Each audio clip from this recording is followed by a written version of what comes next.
This week's episode was brought to you by Alyssa Wolf. Thank you, Alyssa Wolf. It's with the generous support of listeners like you that the Whole Rabbit gets to keep making weird esoteric content every week. If you'd also like to become one of our illustrious supporters, we ask you to visit www.patreon.com/thewholerabbit, where your monthly donation of just $5 gets you access to not only all of our extended shows in convenient RSS feed format, but our Discord server as well, where we monitor insanity levels globally in real time and discuss strategies to make it worse. In addition to that, I'll send you a 5x5 vinyl sticker of our big bosomed cover art at no additional cost to you. At $10, you get a limited time holographic sticker designed by Mari Sama and access to our show notes, which is a great reference for further study, especially on this week's episode where we discuss God's angelic hierarchies, his most colorful archangels, how to work with them, and their pre-Abrahamic origins. Thank you, and enjoy the show.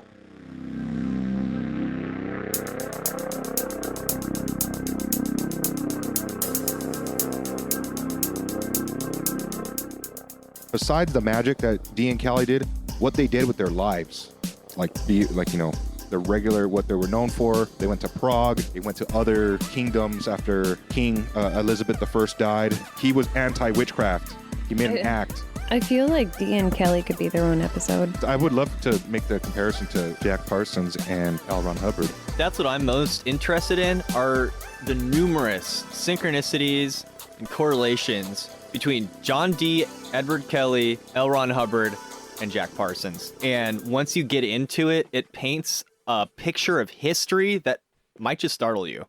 And Shakespeare knew them. He went to Prague with them. They were the Brothers Garland. It is debated, of course, because they hid that very well. And it's like this crazy riddle puzzle that they've solved. And they're like, okay, well, this has to be Shakespeare. This is like that conspiracy where George Lucas's wife wrote Star Wars. Wouldn't be surprised. It was really just John Dee writing all of Shakespeare? No, it was Shakespeare. It was just that he was hanging with these cats and he was getting all these wild ideas. He was able to make it poetic and still hide it and make it a cipher. Some of Shakespeare's journals, it's a journal, but the spacing of the letters is in a way that you can read it at an angle and it tells a whole different story. It's coded. Hello, everybody, and welcome to The Whole Rabbit, where we don't just watch Touched by an Angel reruns with our Doreen Virtue Oracle Angel cards and ask why the figure of Lucifer writhing under Michael's sandal looks more Semitic than the others. Nay, we take a pilgrimage to Ethiopia, where the last remaining sect of Hebrew Merkava mystics still study the apocryphal Book of Enoch, with hopes of ascending into heaven on a chariot of laser fire to ask God himself, or at least his twin Metatron, because this week we're discussing angels, their holy hierarchies, and some of the more colorful personalities that fill their ranks. I'm your host, the Hacking Rabbit. I'm joined this week by our co-host, Mari Samatron, the Presence of Dog. Hail, mortals! Malachor, the Keeper of the Fifth Watchtower. Yeah, come over. We got some slutty dragons you can be with. You can wrangle. And the Nettert with a tiny chair on her head, Heka Astra. Hello. I wrote a poem for you.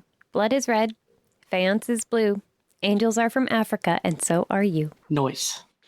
I'm a starseed. Well, I shouldn't say that in a making fun tone. Bitch, me too. I'm actually an Ascendant Wizard Master from the 4th density plane that was tricked here to witness the Ascension and to further evolve the material realm, so starseeds like yourself can pay me large amounts of money to hear my lectures. Crazy aunts and crystal waving cat ladies everywhere love angels. Let's be real. No, but seriously, a lot of people believe in angels. And then if you hang out with enough occultists, they're always trying to get you to do the lesser banishing ritual of the pentagram, which, if you've ever done the lesser banishing ritual of the pentagram, means invoking God's archangels. This is true.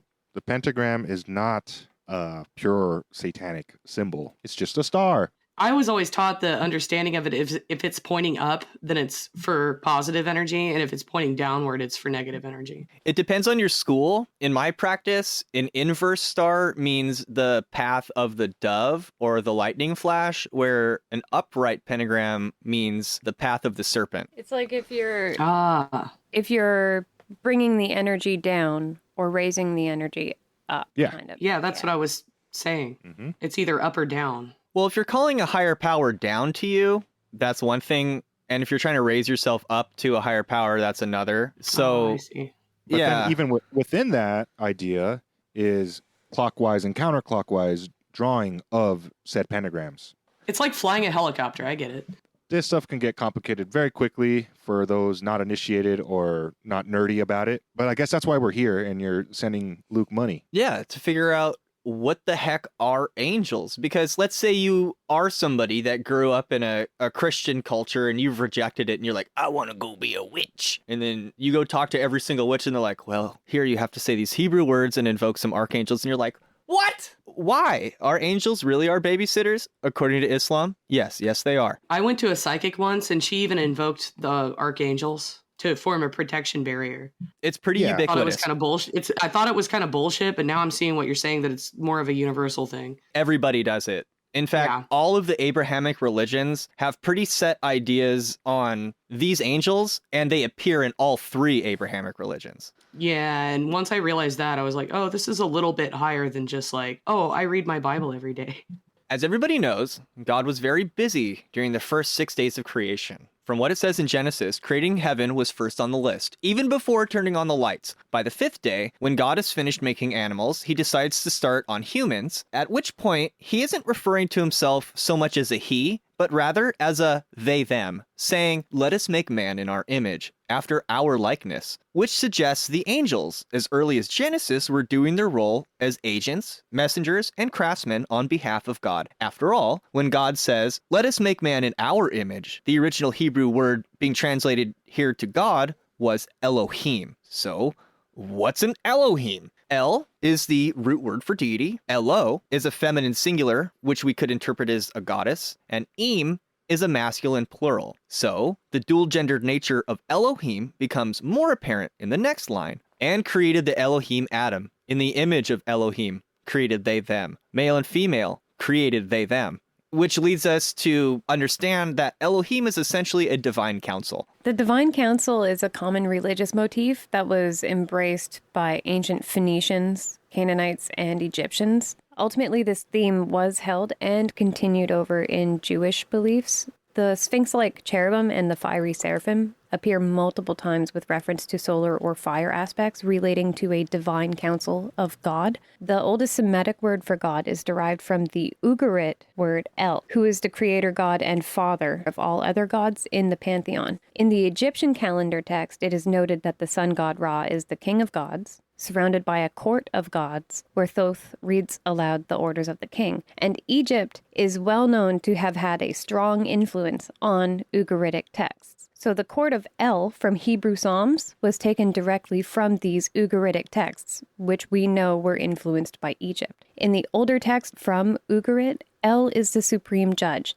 And in Psalms, Elohim is named the supreme judge in the council of El. Elohim is surrounded by a council of gods whose roles are as servants and messengers. And we can understand that as they are described, the Israelite angels are extensions of Yahweh's personality. Often angels are really hard to distinguish from God for this reason. My real name is Israel. You know, everybody's always told me, like, dude, like the etymology of that name is like super complicated. And like when I started reading about angels and stuff, I was like, oh, it's like Ra and El. Kind of big, and that's why they use the word in the first place. If it still seems offensive or downright strange that God would refer to himself as a dual-gendered multitude of beings, we would be ignoring a well-established motif through the rest of the Bible, which firmly establishes a precedent for God speaking as himself in the first person through the medium of angels, most specifically, the angel of the Lord. While there are so many names used for God in the Hebrew Bible, such as El, Elohim, and El Shaddai, Adonai, etc., they're often used as an honorific title. For instance, Shaddai means Almighty and Adonai means Lord. Putting the titles and honorifics aside, God's name itself is said to be spelled with just 4 letters, YHVH. And that's what's referred to as the Tetragrammaton, or Yahweh, the 4-lettered name of God. The Greeks pronounced it Yahweh, but it's also said to be Jehovah in other translations. So thus, the angel of the Lord, quote unquote, is simply the Tetragrammaton, plus the Hebrew word for angel, which is malach. Malach. Malach was the standard term for messenger, and comes from the biblical Hebrew word malacha, and means work, occupation, or craftsmanship. It's pretty easy to see that God has employees to do the work for him. The angel of the Lord speaks as God in the first person in Genesis 16:7 through 14. The angel of the Lord appears to Hagar and speaks as God himself in the first person. In Genesis 22:11 through 15, the angel of the Lord appears to Abraham and refers to himself as God in the first person. Likewise, Exodus 3:2 through 4, the angel of the Lord appears to Moses in a flame and speaks to Moses from the flame, referring to himself in the first person. Yet, in all these instances, it's referred to as the angel of the Lord. So they're acting as a channeling mechanism for the word of God so that a human can hear it without his head exploding. Yes! Yeah, like a messenger, relaying the message. Exactly. This is why I was saying, like, angels are an extension of God, and it can be really hard to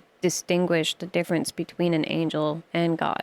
Yeah, I used the word relay definitely on purpose. If you consider our past two previous episodes about simulations and technology, and the other episode where we were talking about the tetragrammaton a little bit, and you think of God as a machine, the angels are the relays. They're like the input mechanism that transfers it to the computer can understand it. It's all still a machine, big machine. It's just parts of it. Yeah. They're almost just like telephones or robots. Divine telephones. Dan Winters calls this stuff the spirit telephone. Oh, cool. And the word we use, angel, has its etymological roots in the Greek angelos, which means messenger. Thus, we might say, it's a Hellenization of the Hebrew word of the same meaning. Malach, angel. Ah, neat. Yeah. I like to say angels are angles because of various occult techniques that we use, drawing patterns and things at specific angles. Might get to that later. And if it weren't for spell check, I wouldn't know the difference.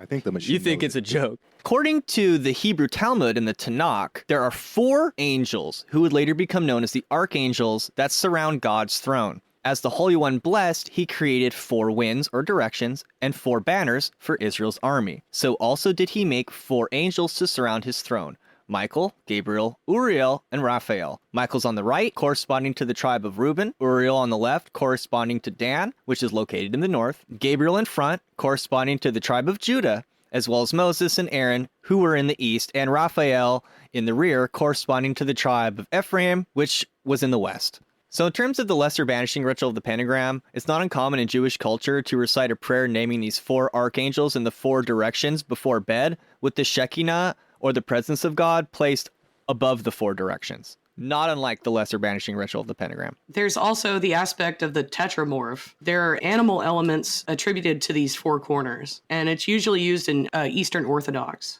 Yeah, and they pertain to constellations. Yeah, that corresponds to the fixed signs of the zodiac. Yeah, it's very cool how that lines up too, because I studied this in art history, and they do line up with the archangels as well. Like each archangel has a certain animal that corresponds with it. I am in the camp that says it's them. It is them.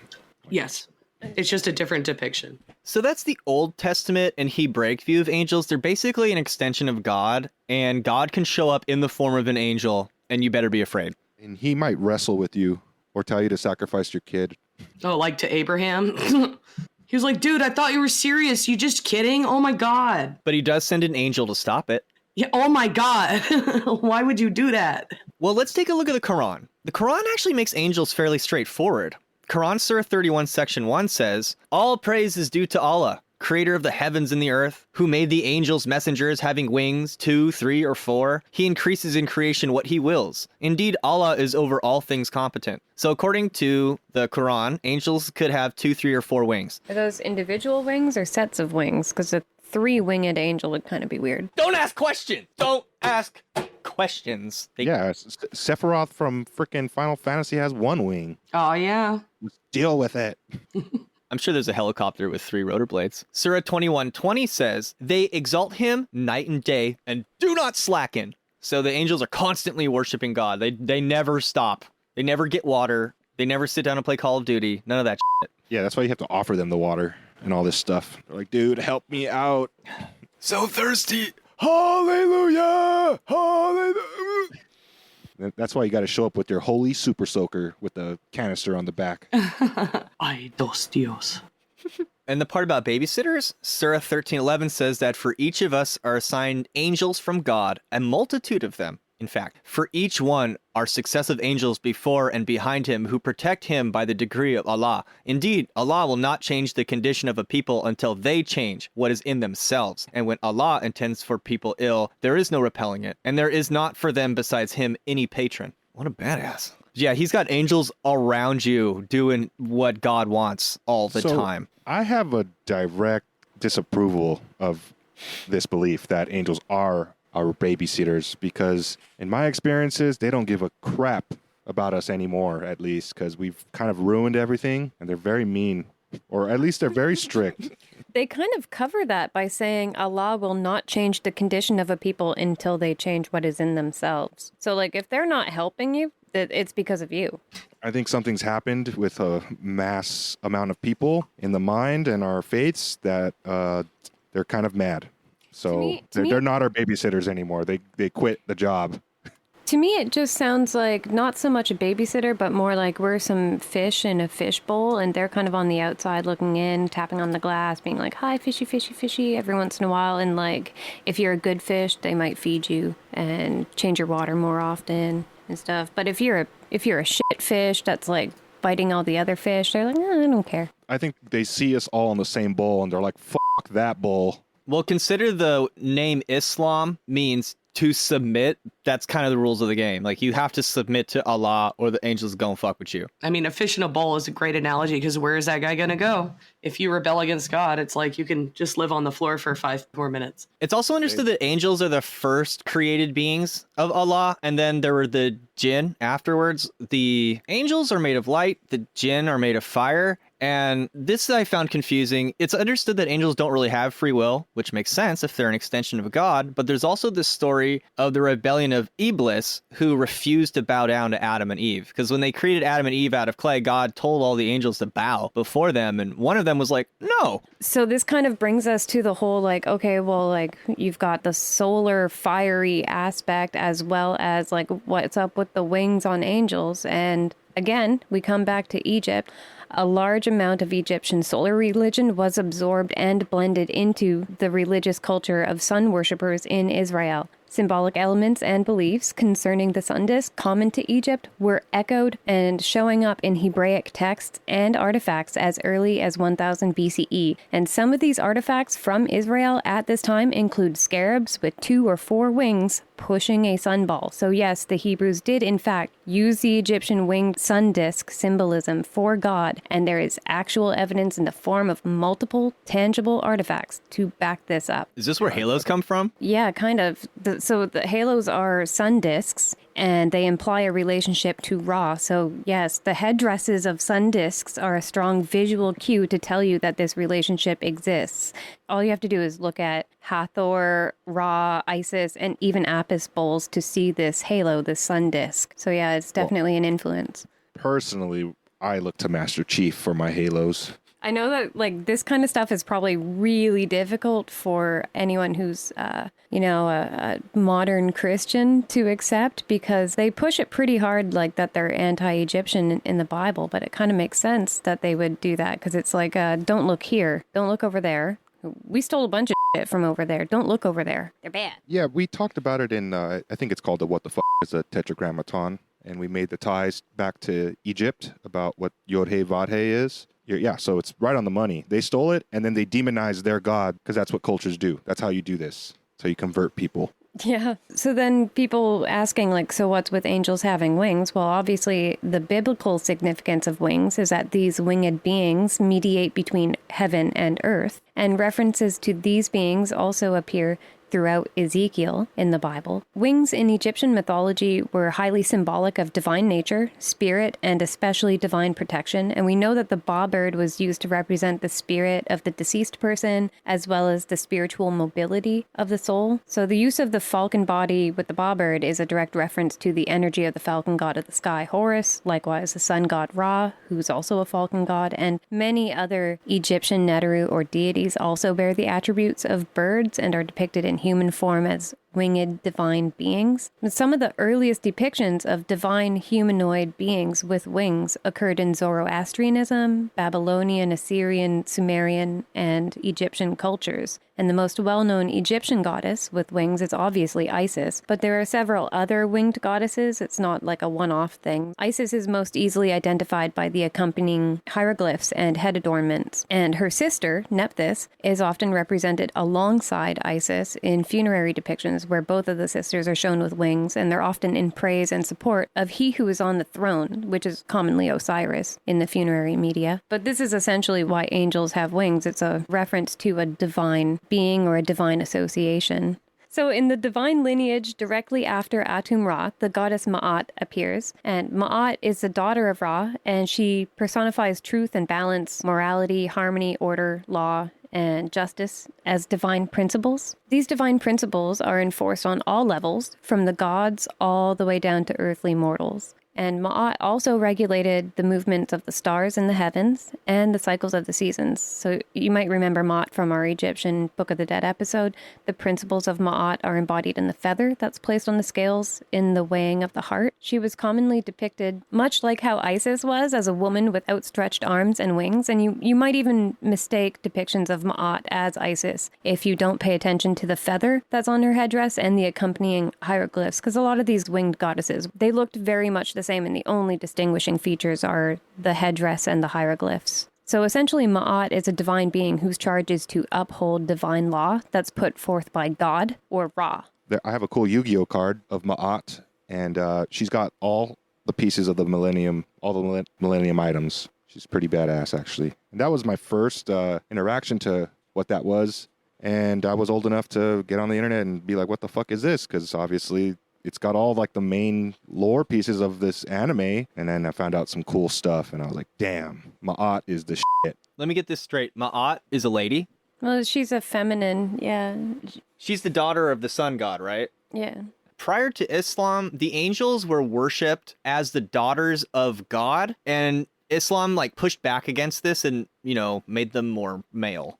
It gets a little bit confusing with the Egyptian pantheon, like I've stated before, because there's so many iterations of different expressions that belong to other goddesses and gods. So sometimes you would have, this goddess eventually gets absorbed by this goddess because it's understood to be related to that energy. So it's hard to separate it when you try to think of them as like an individual entity, because it's more so like they are a divine energy. The forces of nature almost. And that all of these energies can be masculine or feminine. And that's why a lot of these gods and goddesses will have consorts of the opposite, because they're complementary energies of the same expression. Hence why we have demons and angels. Yes. Maybe those are all male angels, but in idea they shouldn't be, to be honest. This kind of brings up the androgynous nature that we see in the Hebraic angels. We're told that they're androgynous, even though it seems to be a tendency to give them masculine names. They're all little boys. Let's be real. But they're very soft and delicate looking. Delicate boys. Like my experiences with Gabrielle is straight up told me, I'm a chick, first of all. I'm not Gabriel, not a man. Gabriel. I was like, wow, thanks. Even the androgynous nature of angels can be traced back to Egypt. Like in the Egyptian pantheon, you have Isis and Nephthys, and they're much lower down in the family tree than some of the other winged goddesses. So, for example, in the upper echelon of Egyptian creator gods, the feminine consorts, Mut and Neith, were sometimes depicted as having wings as well. But interestingly enough, they were also sometimes depicted or described as having a phallus or phallic hieroglyphic associations. Wah, wah, wah. We got chicks with dicks in Egypt. What? Yeah. Divine chicks with dicks. So this is due to the masculine principle of creation they also hold within them for the purpose of parthenogenesis, which is a form of asexual reproduction. This is a direct ancient link to the androgynous nature of the divine beings that we see reflected in other cultures, and more specifically in the androgynous nature of the Hebraic angels of God. Basically, Mut and Neith, you could consider them aspects of Atum or Ptah or Ra. As a creator god, you have this kind of conglomerate of energies, and they are the feminine principle that has masculine within them to be able to asexually reproduce on behalf of Atum. This reminds me a lot of In the demons episode, we were talking about imps, which are like little offshoots or like flickering flames, or asexual reproduction of demons. With Mut and Nath, because they're considered creator deities, they would give birth to lesser deities, which would then give birth to lesser expressions, like smaller and smaller and smaller, all the way down. So all of the gods and goddesses that you would be mostly familiar with, like Isis and Osiris, they're like quite a bit further down in the family tree. And Nathan and Mut are like way up there at the top. So it gets a little bit smaller and smaller as the iterations go on and on. Kind of like the branches of a tree, and how, like, you know, you have the larger limb and then you've got these smaller limbs that come off and even smaller and smaller and smaller. And they're all expressions of the same tree. Sounds like a simulation to me. And then a bunch of guys show up and they're like, well, that sounds like the military. So you're saying that angels and demons organize themselves into a militaristic structure that we can order around, right? And then you just end up in a cold war with angels. Just like Satan, right? With his daemons. Angels, like demons, are traditionally understood to be well organized into a hierarchical structure, like I said before. Depending on who you're talking to, the hierarchical ranks with their respective names and orders will change. So in Hermetic Kabbalah and its correspondent Tree of Life, with its god names and angelic hierarchies, get their system from a medieval Jewish scholar named Maimonides, or as he's sometimes known, Rambam. Rambam. Cool name. That's a really cool name. It really is. Rambam grew up in a religiously segregated medieval Spain under the Cordoban Caliphate, where he was considered dhimmi, or a second-class citizen, where by paying a special tax, his family would be allowed to openly practice Judaism. This was considered an improvement over Catholic Visigoth rule, which forbade all Jews from trading with Christians, bullied them out of agriculture, forcibly baptized their children, and frequently enslaved them outright. When another Muslim dynasty, the Almohads, took control of the peninsula, the policy of dhimmi was abolished, and Rambam's family was forced to choose between conversion, death, or exile. This resulted in Maimonides' family moving further and further south into the Almohad Empire, with the constant burden of having to be devoutly Jewish on the inside, but Muslim on the outside. During this time, he wrote some of his most important work, though. Rambam eventually landed in religiously tolerant Egypt, where he would study, write, and practice openly for the better part of his life. Wow, that sounds like a nice retirement. And it was during this time in Egypt that he finished his magnum opus, the Mishneh Torah, which consists of 14 books. It is the only medieval era work that details all of Jewish observance, including those laws that are only applicable when the temple in Jerusalem is in existence, and remains an important work in Judaism today. So if you didn't have the oral tradition to help you contextualize the Torah, you could just read Rambam's book. It was essentially a Torah for dummies. Yeah, he was trying to popularize it and publish it, and he even had to live under exile while he was writing it. That's insane. That would probably give him a lot of motivation. Well, one reason he moved to Egypt was because when he was writing this thing, his teacher got exposed as Jewish, and instead of converting, he was like, nah, just kill me. And then he was like, oh, I gotta get out of town before they catch me. So before landing in Egypt, he went to the Holy Land. The Christians were there, and they're like, we don't. And he's like, oh, okay. And then he eventually landed in Egypt. From this text, we derive the classical order of angels and their hierarchies that are used in Hermetic and neo-pagan Kabbalistic studies today. Rambam also practiced medicine on the side, but he was so skilled that he actually became Salah ad-Din's trusted personal physician. So he's kind of good at it. Shit. He's basically the opposite of stupid. A genius in his own right. Which brings us finally to the angelic hierarchy. The very Right. one. Yes. This guy is the guy who did it, is what we're saying. Yeah, right? he's the one that all the Kabbalists today and neo-pagans, like where they get their associations on the Kabbalistic Tree of Life. Sweet. If you have access to a Kabbalistic Tree of Life, beginning at the very top sphere, moving down from 1, 2, 3, 4, all the way to 10, thus is how we organize the angelic hierarchy. We begin at the top, with the first angelic hierarchy being the Chayot Hakodesh, or the holy living creatures. This is described to be the sphere of the Primum Mobile, or the first swirlings. Well, what's that? The Primum Mobile is a basic feature of the geocentric universe, or the model of the universe with the Earth placed smack dab in the center, with the sun, moon, planets, and fixed stars orbiting the Earth on a set of rotating invisible wheels, or spheres. Imagine a Russian nesting doll, but spherical, with the Earth as a marble in the center. The Primum Mobile would be the outermost Russian doll that holds the fixed stars. We might also say it was conceived of as the edge of the universe. You can actually A matryoshka doll. matryoshka. Matroshka. This layout of the spheres around spheres around spheres, you can actually find Kabbalistic layouts that are like that. But it's essentially the same as the Tree of Life. It's just set out differently. Copernicus stuff. It is. Oh, it and is. magicians don't believe in a geocentric universe, but they still operate magically as if they do in many ways. Same with alchemy and chemistry, if you think about it. So it's funny you bring up Copernicus, just real quick. He kind of set all of humanity off of like thinking the Earth was the center, and he led us on a path of not believing in essentially the system anymore. It's like he's aware of the same space that they're Paradigm shift. representing. Exactly. It's a big paradigm shift. That's all I wanted to say. Well, it's true. Jewish and Greek philosophers, mathematicians, and wise men at the time pretty much universally agreed on the geocentric model. There was one holdout, though, and his name was, of course, Pythagoras, who believed that the Earth was actually orbiting around an invisible fire. Turns out he was right. Noise. Except I can see it. It's not invisible. And I mean, you have to just understand what we're talking about here. We're talking about how you coordinate space, like in all these crazy rotating axes. They got pretty damn close to being exactly right down to like the farthest reaches of space with their geometries. Yeah, I mean, we know that the geocentric model is technically false, but it's not impossible to model it that way mathematically, which is what Ptolemy is famous for doing. Right. You can model these things as being on wheels, and it works just fine. It's just not exactly the truest possible conception. And I think the invisible fire that Pythagoras was talking about was not the sun, but Alcyone, the center of the galactic core, like the black hole. the galactic sun, which you can't see. It's invisible. I also love that this is called the Primum Mobile, because a mobile is like, like what a baby has over their crib to keep them entertained.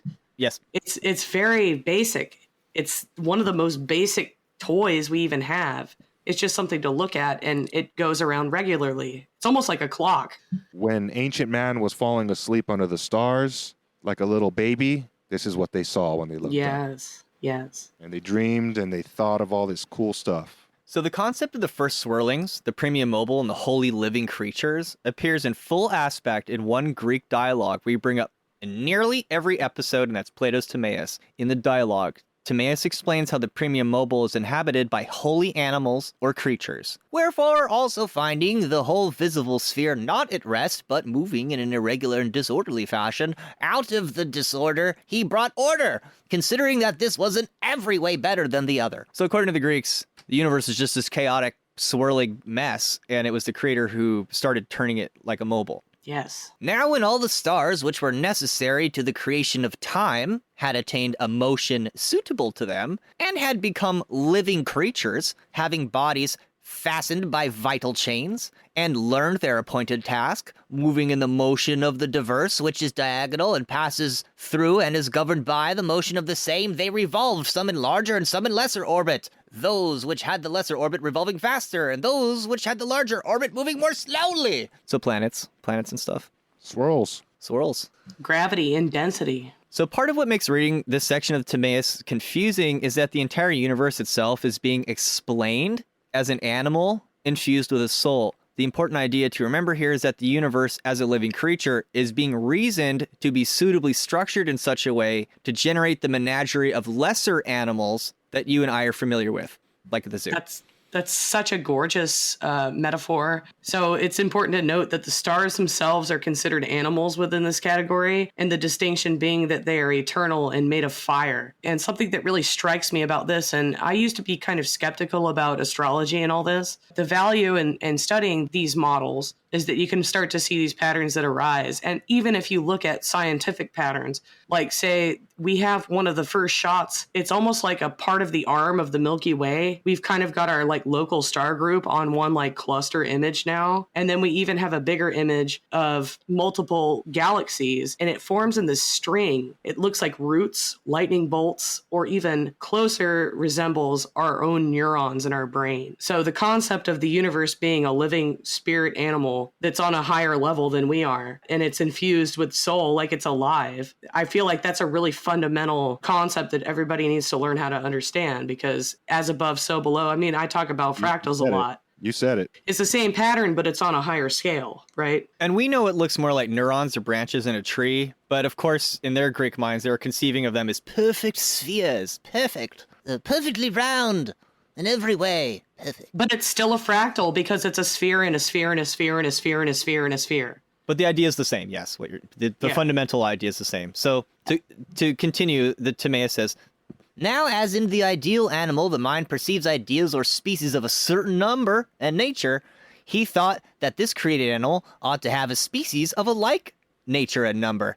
There are 4 such. One of them is the heavenly race of the gods, another the race of birds, whose way is in the air, the third the watery species, and fourth the pedestrian and land species. Pedestrians. Pedestrian, the rhinoceros. Of the heavenly and the divine, he created the greater part out of fire, that they might be the brightest of all things and the fairest to behold. So that Primum Mobile you're talking about. And he fashioned them after the likeness of the universe in the figure of a circle, and made them follow the intelligent motion of the Supreme, distributing them over the whole circumference of heaven, which was to be the true cosmos or glorious world spangled with them all over. And for this reason, the fixed stars were created to be divine and eternal animals, ever abiding and revolving. Thus, the outermost sphere of stars were considered perfect, holy, living creatures, and are likened to the first order of angels for this reason. I like that. In the Abrahamic religions, you feel like maybe there's a lack of, animal spirits or totems and all that stuff. But it's in there somewhere. And it has to do with the organizational aspect of the angels, like the hierarchy. I was going to make a bad joke about you can be a pedestrian creature or you can choose to be a jaywalking creature. Oh, like a blue jay? Oh, no. The other BJ. No, I'm just kidding. No, okay, I get it. Kabbalistically, the god name that activates this sphere is Iheye, or I am that I am. Wow. I had a vision of that once. That's the name that's also said like Iheya, right? Yes. It sounds like laughter, to be honest with you. It does a little bit. Well, this god name is essentially Kabbalistically the telephone number to the Archangel Metatron, whose name is actually disputed. It doesn't really have nobody really knows its etymology, but Metatron's known as the presence of God, and he's described in the Zohar as the king of the angels. The Babylonian Talmud describes Elisha ben Abuya in paradise seeing Metatron, and in this case, Metatron was sitting down, which is not an action done in the presence of God. So Elisha ben Abuya looked to Metatron, and because he was sitting down, he perceived him as a deity and heretically proclaimed, "There are indeed 2 powers in heaven." So sometimes he's considered the second power in heaven. The voice of God. A little bit like Tahuti or Thoth. And, Jesus is also said to be enthroned next to God on his right hand. So is Metatron on his left hand if he's enthroned next to God? You got me. I don't know. Yeah, I think this is before Jesus. Oh, yeah. I mean, but he's the right-hand man, basically. Well, in the Hebrew book of Enoch, Enoch was the son of Jared, who was the great-grandfather of Noah. And it was Enoch who was taken up into heaven and transformed into the angel Metatron. One of his titles used here in the text is the lesser Yahweh. He's like budget Yahweh. He's like thrift store Yahweh. I'm pretty sure this is where they get the name Megatron from, too. Oh, nice point. In Hebrew gematria, Metatron is numerically equivalent to Shaddai, which is the title for God or master. And he is also said to have a name like his master. So in a way, he speaks for God. It's like the red telephone on the president's desk. That's basically. In Genesis 5:24, it says that Enoch walked with God, and then he was no more because God took him away. Straight up UFO abduction on Enoch. Yeah. Fire in the sky. This Enoch, whose flesh was turned to flame, his veins to fire, his eyelashes to flashes of lightning, his eyeballs to flaming torches, and whom God placed next to the throne of glory, received after this heavenly transformation the name Metatron.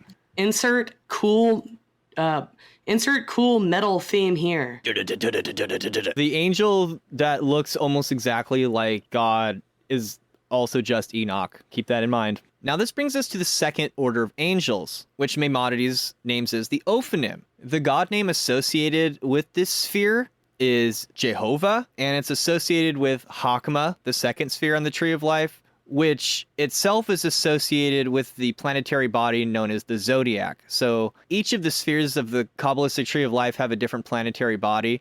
Kether has those first swirlings, or that primordial chaos, and then Hakma here has the zodiac, and then the planets will be from the solar system as they go on from here. The archangel that rules over Hakma and is activated by the god named Jehovah is Raziel, which is the secret or herald of God. I love Raziel. He's the author of the most powerful occult text in all of Abrahamic mythology, the Sefer Raziel HaMelaka. The Book of Raziel the Angel is said to contain all the secret knowledge. Famously, Raziel would entrust this book to Adam and Eve following their expulsion from the Garden of Eden to give the couple a fighting chance at finding their way back to the Garden of Eden again. Raziel's fellow angels were deeply disturbed by this. They stole the book from Adam and threw it into the ocean. God himself decided not to punish Raziel, but instead retrieved the book by means of an angel, Rahab, and returned it to Adam and Eve. If I may comment for a second, taking the book from Adam and throwing it into the ocean, that's to me like throwing these secrets into the subconscious and into the things that you're not going to see with your eyes. Instinct. Yeah, I think it's kind of funny if you take this literally, that all of these angels are doing this without free will because God told them to. So this is kind of a funny story if you take it literally. I don't know. The fact that they chose to bury it in the ocean means that they want to bury it in your emotions. So they still want them to retain it, but they don't want to give it to them outright, like the hard information. And the fact that God gave it back to them, though. The fact that it happened at all and that it was brought back at all kind of implies that it had to happen. Like, this is something that God himself decided to do and have these angels carry out. So, like, for some reason, he decided it needed to go into the ocean and then it's going to come out of the ocean. Maybe God was really good at marketing tactics, because if it's lost knowledge. Maybe Adam will actually read it this time. Yeah. Yeah, He's like, oh, it's super rare, Eve. Let's read this right now. It's like supply and demand. He just had to raise the demand. Yeah. I see it as a little bit like a dip into some transcendence and you'll get the lessons back if you have to go find it. You have to fight for it or want to recover it. Get your feet wet.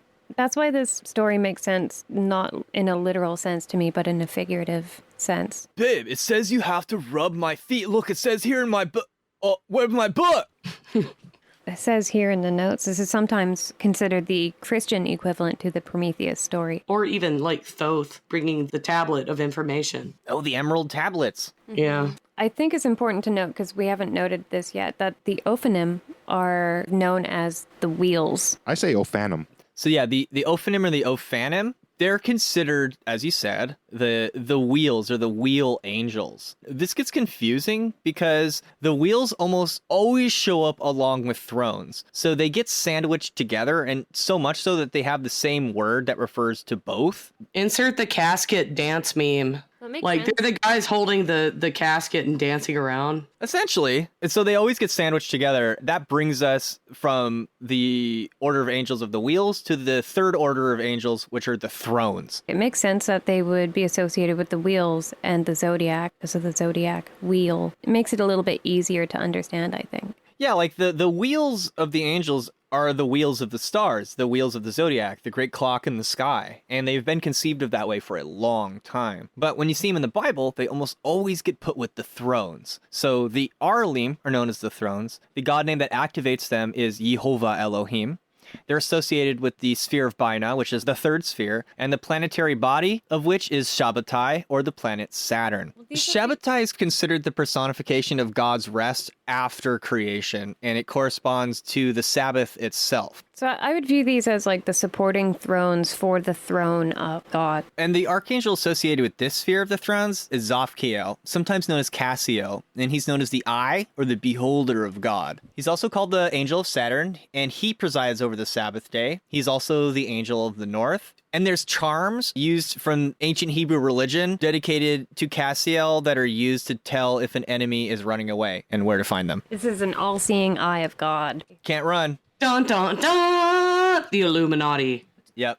To me, this is like Ra as the all-seeing eye of God in the forehead of Ta. We're talking about the Erelim, which are the thrones. And as Luke said, the Erelim, or the thrones, are often sandwiched in with the Ophanim. So the thrones, because they're also known as Ophanim and Galgalin. In Ezekiel and Daniel, the Aramaic word Galgal for wheels was used. The Egyptian word for divine counsel and the Coptic word for wheels share this same root for the Semitic Galgal. The divine council of the Egyptian Ennead has a fairly obvious significance that has been carried over into Ezekiel in the Bible. So thrones are creatures that function as the actual chariots of God, driven by the cherubs.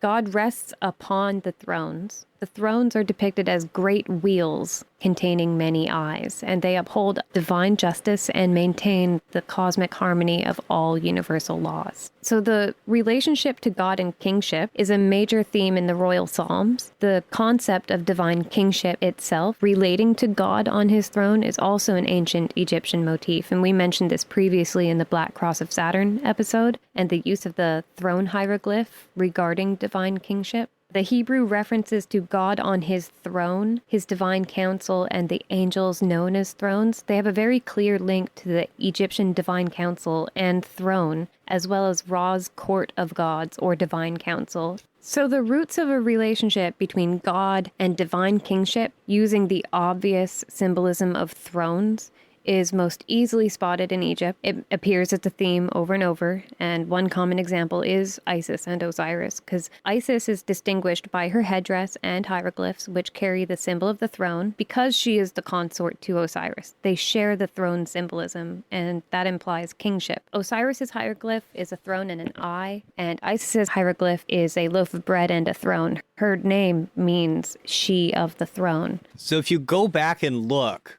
you'll see the most ancient depiction of a throne with wheels is here as this protector goddess Isis. And then we also learned that like Ma'at is the daughter of Ra, which also probably explains why the angels are considered females and the daughters of God prior to Islam in those different cults in that area. We also have these descriptions of these angelic thrones being, they have eyes. So the thrones and the eyes is also a direct reference to Osiris. You mentioned before this is a Saturnian? Yeah, this is a Saturnian sphere that's ruled over by Tzadkiel, who's the eye of God. So you have the combination of the throne and the eye in this sphere. And I think we proved pretty conclusively in the Black Cross of Saturn that Shabbatai and Saturn also has strong associations with this symbolism as well.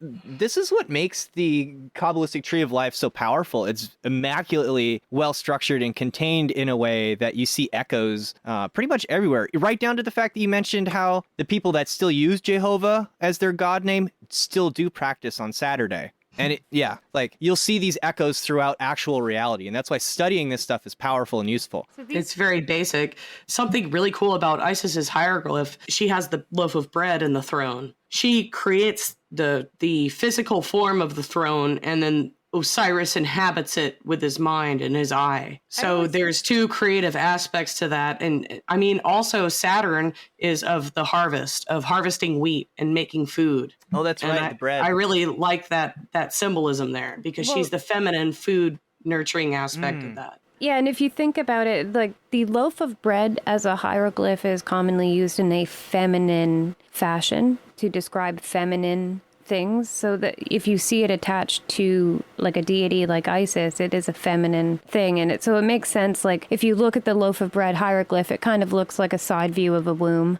or a rising sun. That the seed creates the loaf of bread, much like the seed creates the mound of the womb. The growth, the physical aspect, and then Osiris would represent the dynamic and the interactive aspect. Like, I see something, I react to it. He represents that aspect, where she is the environment and the nurturing of Osiris. Since they both share the throne, and we can have this understanding that Osiris and Isis are not the god of all gods. They're a supporting, like their thrones support the divine kingship. It's a lesser expression of divine kingship that is in support of the greater God's divine kingship, which also is a throne. So these thrones support God's throne. The divine aspect flows through them they are an aspect of the higher organizational structure. And Saturn is the only actual solar system planet across the abyss and is here represented as being the outermost planet. But if you'd like to hear about the planets below the abyss and the rest of the Order of Angels, please visit www.patreon.com/thewholerabbit, where for just $5 you can get all the extended episodes. I'll send you a 5x5 vinyl sticker of our cover art and you get access to our Discord server where we talk about all this stuff like big fat nerds. Also, there are some really great show notes going on. So if you're subscribed at the hair tier, you will have access to all of the really good show notes. Yeah, this is like a little mini book, the notes for this episode. Complete with pictures of artifacts of Hebrew winged sun discs. Which ultimately should help you eat carrots and shoot lasers. Pew, pew, pew.